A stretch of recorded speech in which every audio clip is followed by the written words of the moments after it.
So then preparations and all the adjustments that have been done throughout the junior heats today is now coming down to this, the final junior heat of the afternoon. And again, there's a really strong contenders out there to take the win in this one. But who is it going to be? We'll find out shortly once again. But it's Alex Quinn, a win already today, who starts there on pole position for this Group B against Group C. And alongside him, the man who's had very much disappointment from the previous two heats is going to be Alan Delen Thompson as the carts head out onto the circuit for the first of their two warming up laps. Behind them on row number 2 is going to be another disappointed man so far today, Manuel Sullivan, the Mexican, and alongside him will be number 24, which is Ollie York. Then back to row number 3, Axel Charpentier has definitely got to be one to watch out for. Let's see what he can do on that inside run down towards the first corner, and it's going to be Adam Ateki from 6th on the grid. Back to row 4 is then going to see the lights of 45, which is Killen Meyer, and alongside him is going to be Mark Kimber, the British driver. To row 5, an all British row 5, Jonathan Hoggard and Kean Jewis, and then to row 6, the likes of Jack McCarthy, championship leader. He really needs to get a good result to get himself inside the top 10 on the grid for the pre-final tomorrow. Alongside him is going to be Matheus Pilka in kart number 67. Back to row 7, it's going to be Enzo Valiante and Rens van Pelt. Row 8 is the likes of Nicholas Scholl and Ricardo Di Pasia. His home circuit here this weekend, but again, he's had a very poor heat number 2. What can he do in his final run of the day? To row 9 is Tita Shanghai Schmidi, and alongside that is going to be Jordan Brown-Nutley. Row 10, the likes of Andreas Essner and Lucas Danner, and towards the back, row 11 is going to be David Remy, the Swede, and alongside is going to be Ida Cohen, who here last year suffered a really big role in one of his races. He was down there at turns 2 and 3. The cart went over on its roof. It hasn't got a roof, but on his head, and Ida Cohen was then taken to the medical centre for checkups, and that was his weekend done. But Ida Cohen, a little bit wary of that. He starts down 22nd, and we'll see what he can do from the back of this grid. It's junior time once again. They'll make their way slowly down through the hairpins at turns 9 and 10, and then we'll be set to go racing once more. And here's Chris Dawes with the start of the race. Absolutely, as we've so regularly seen, they don't take the start quite as slow as the seniors or the DD2 drivers. They are very quickly and very well into the 2x2 formation that is required, obviously, here. But they are going at a reasonable pace, still happily sort of weaving their tyres, getting that last little bit of heat in there, trying to get the optimum level. Remember that as they come round, the pole position will be on the inside, as you would expect, heading down in towards turn number 1, and that is the ultimate line. That's where they want to be. So Alex Quinn is going to want to make the most of this, and they are released, and they're off for this 8-lap race. And as they go charging down, Alex Quinn certainly holds it. Through follows just behind him would have been number 76, Manuel Suleiman. He looks like he's managed to control that. There was a few of them round wide, but it doesn't look like anybody stayed off there. So safely through goes the majority of the pack, albeit from the back backwards there may be a few that have slightly shuffled around. Not shuffled around just yet at the front, although Quinn is under an awful lot of pressure. Cart number 5 from, I'm pretty certain, number 76, Manuel Suleiman, who, as I say, did manage to follow him through. I think we did just have someone run a little bit wide there. It looks like we got 5 carts at the front have managed to make a bit of a break there, and the lead one of those is still Alex Quinn as he comes down towards us to complete his first lap. Yep, so Alex Quinn leads the way in this final junior heat of the day. In second place is going to be Manuel Sullivan. Third place then after a great start from Axel Charpentier from the inside row of row number 3. So he's up there in third place, and fourth place is then going to be Kean Meyer by the looks of it. So a great start as well for Killian Meyer from the inside. So it's that inside run that really has benefited all of those drivers, and the first of those on the outside of the rows was Alan Delen Thompson. He's managed to get through the first corner, he's round the first lap as well, and he finds himself up there in 5th place, so not too bad at all. He's got room to make improvements, which he now does. Down the inside at turn number 7, he manages to get up into 4th place ahead of Killen Meyer, so great to move once again from Alan Delen Thompson, and a move for second as well sees Axel Charpentier get ahead of Manuel Sullivan. So Axel is not hanging about for the time being.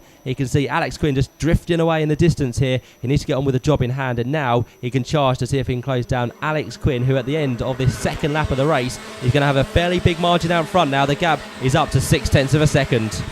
Yeah, cracking performance in those opening laps. He's made hay while the sun is shining, while everyone else is fighting behind him. Alex Quinn just stretched his legs ever so slightly, but you're right. Now that Axel Charpentier is up into that second, cart number 31, what's he going to be able to do? He's desperately trying to close that one down. And I'm really impressed to see Alan Dillon Thompson get himself up into 5th. Yes, he started 2nd on the grid, but we explained he was a rock and a hard place. He had to get a good result here because of the misfortune he suffered in the first 2 heats. I think he deliberately took that opening corner fairly steady so that he could get himself through. Now he's setting about working his way back up through this grid. So far, he is still sat in 5th position, but he's well within striking distance for the 3, certainly at least the 3 in front of them. Yep, Adam Matecki is another man who did very well on that first lap. He came from 6th on the grid, again from the outside of that row. He's up into 4th place, so he's made a great start. He moved past Alan Dillon Thompson, and he's now all over the back of the minute of Manuel Sullivan in kart number 76. So these top 5 have really broken away. We've got just under 5 laps now to go, and Alex Quinn's gap at the front has come down briefly that time. It's just under half a second, but of course it'll ebb and flow as this lap goes on as they work their way down towards turn 7. There goes Adam Matecki for the inside at turn 7, up into 3rd place ahead of Manuel Sullivan. Again, that's a place we've seen many moves today, and Adam Matecki finds himself up in that green machine now into 3rd place. So really good move there from Adam, and with that all going on, I think in fact Manuel Sullivan has maybe lost a few more places in the process. He may just have held on to that 4th place because the guys behind as well are scrapping pretty hard at the minute. And let's see what the order is going to be for 4th, 5th and 6th. Yep, Manuel is still there. Up an order comes Jonathan Hoggard into 5th place, and Alan Dillon Thompson was another man who lost a place on that lap as well. Down to 6th place he goes, but look at this for the top 2 at the minute. That's impressive, isn't it? I just couldn't believe it. It's like, where's that lead gone? It just evaporated. Great performance. We knew that Axel Charpentier was going to try and do his best to close down, but it really looked like there was every possibility that Alex Quinn had broken the toe enough to just sort of canter off into the distance, but definitely not. He's managed to survive that turn 7 where we've seen several of the moves, most recently by Adam Matecki. Adam, remember, in the first heat today had a cracking performance, only for some kind of issue to hit his car. That when he went back, is that a problem for Alex Quinn? He came out of the hairpin turn number 10. He looked like he almost as if he was in a car and had missed a gear, which obviously is not going to be the case in this, but that was the appearance. He is looking down to the right. He's got a problem with his kart. He has gone past the pit lane entry, but he's about to lose 4th position as well, so all is not well. Or is he? I thought he was going to desperately try and hold on. He's trying to stay out of the way. That is just heartbreaking for Alex Quinn. He knows that he's got a problem with his car, and he's letting everybody just ooze past him. And what a shame for us as well, because that was lining up to be a fabulous tussle. It's now Axel Charpentier in the lead from 2nd position, Adam Matecki, and that must mean now that Manuel Suleiman finds himself up in 3rd. What a shame for Alex Quinn, the youngster who's very, very tiny in these karts, but Alex Quinn must be absolutely gutted now with that result. That's going to drop him way down the order for the pre-final grid tomorrow, but it does now mean that we've got a battle for the lead that involves Axel Charpentier and Adam Matecki, who make their way through the final corner on towards the start-finish line, and Adam Matecki now could pick up his first heat win of the year here. He's all over the tail of Axel Charpentier as they work their way down towards turn number 2, and straight away Axel Charpentier is going defensive at every single corner here as Adam Matecki puts the pressure on as much as possible. Through the right-hander at turn number 5 they go, and the speed now starts to build down the back straight in towards the right-hander at turn 6, and let's see if there's going to be a move made here at turn 7. Surely Adam's going to go for it, but no, Axel again defensive into the corner. He's not going to let Adam through that easily now as they go through the sequence of hairpins here. Again still defensive, and Adam Matecki is going to go for the swing round the outside line, carry the speed and try and get a dive down at the left-hander at turn number 10. But again, Axel Charpentier is a wily old racer. He knows what he's doing, he knows how to defend, and for the time being he keeps Adam Matecki in 2nd place.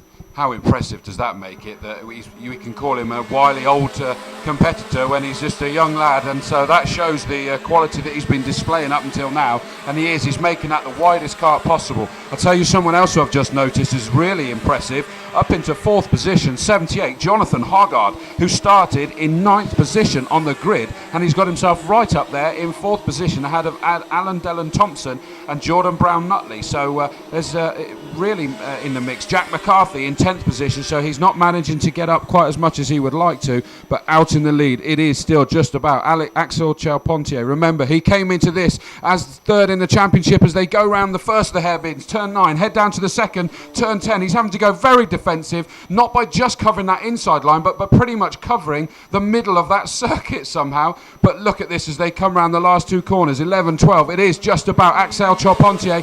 Oh, and look at that pointing up is Adam Matecki. He was very pleased at his performance. He may have come second. Axel Charpentier takes the victory. That race was over so quick, I could not believe that.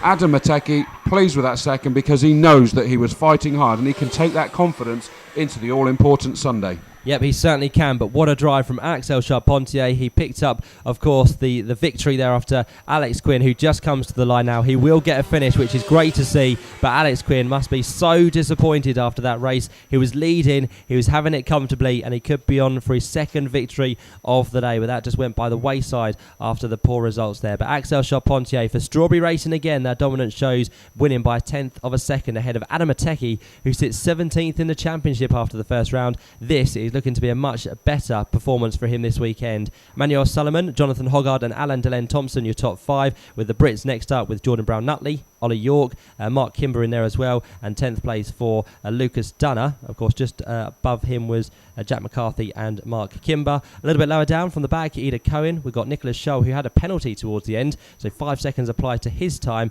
and then the non-finish for Cian Dewis after a good race earlier on. The day has got worse and worse, unfortunately, for the Strawberry Racing guy. He finishes down as a non-finisher, the sole non-finisher throughout that race, but that for now is the juniors done. Some great racing so far today, and hopefully we'll get exactly the same tomorrow with our pre-final and finals to look forward to. But now that sets us up with a very interesting grid. With that, we'll see Dean McDonald start from pole position after his 3 victories earlier on today.